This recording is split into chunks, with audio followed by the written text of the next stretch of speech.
So, paglaon. Oo. So, lahat tayo dapat hindi mawawala ng paglaon. May cancer o wala, dapat yan ang panangabahin. Second priority, we are being taken. Pag-asa. So, palakpakan po natin ang ating mga social workers at BCC dahil sa kanilang project na ini. So, para hindi sa mga makakabot pang pasyente, kamo ang sa ilang i-reduce. Kamo ang sa ilang pagdaon. Dapat si Ma'am Kim, tinawag din natin dito. So, yung mga yan, parte ng pagdaon.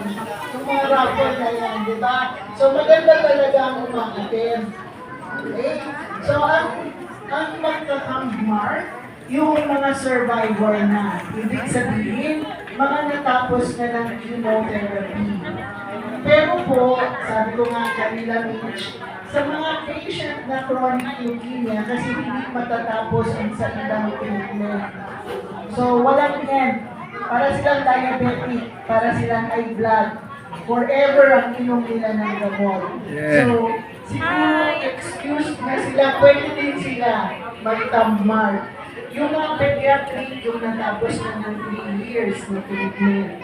Yung mga lymphoma, yung natapos na ng kanilang treatment. So, example, si Wanda, kung sakali ang kanyang PET scan negative, pagdating ng September 27, pagbalik niya, magta-tank mark siya dyan.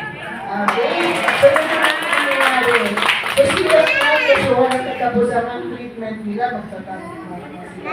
So, mga baby, yung mga pedya, yung mga leukemia, tapos yung medical treatment, magta-tank mark. So, may listahan natin sa KR, yung mga natapos na. Sana na lang, sa December na lang pagdating ng graduation. So, ini, pwede na gaman sa baba sa social worker. Pag natapos kayo, tampa.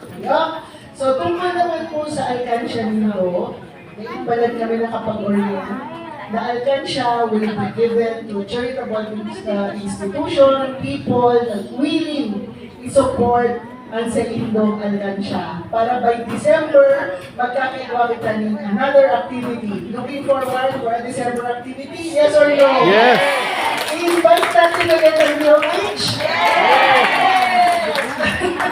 So, invite natin agad ang DOH. Christmas party kita. So, it's a Christmas cheer for patients. Bicolano may cancer sa dugo. So, may pa-alkansya para sa Bicolano may cancer sa dugo.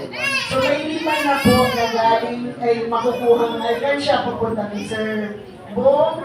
Tapos sa team nila Dr. Janice, ni Ma'am Julie, kasi po mayroong grupo, sila po ang nag-organize sa mga LGU, mga cancer coordinator po. May mga willing na kumuha ng alkansya nito. So, ilaan sa contact number nito para arami kung si-isay ka mo para i-isay sa mga alkansya na ibabalik. So, huwag kikitin yung mga pictures na wala dito. Mabagin mo pa rin po kami ng alkansya until end of September. Para by October po, may distribute nila. Para may time silang po naman yan. Huwag po mag-alala kung magaan yan, baka po puro papel. Kung mabigat, baka po tiga-20. So kung ano ang i-aboy sa to, pasasalamatan nila ang pagdami ng December. So yung mga leukemia patients, chronic myelogenous leukemia patients, pumunta po dito kay Ma'am para sa thumb marking. Yung mga pedya po natapos na thumb marking. So kung mapapansin po ninyo, may isa ng clip dyan. Kasi ang aming pong CMPS is a breast cancer survivor. Kaya gusto niya. Go! Kasabay ba tayo, chronic? Oo.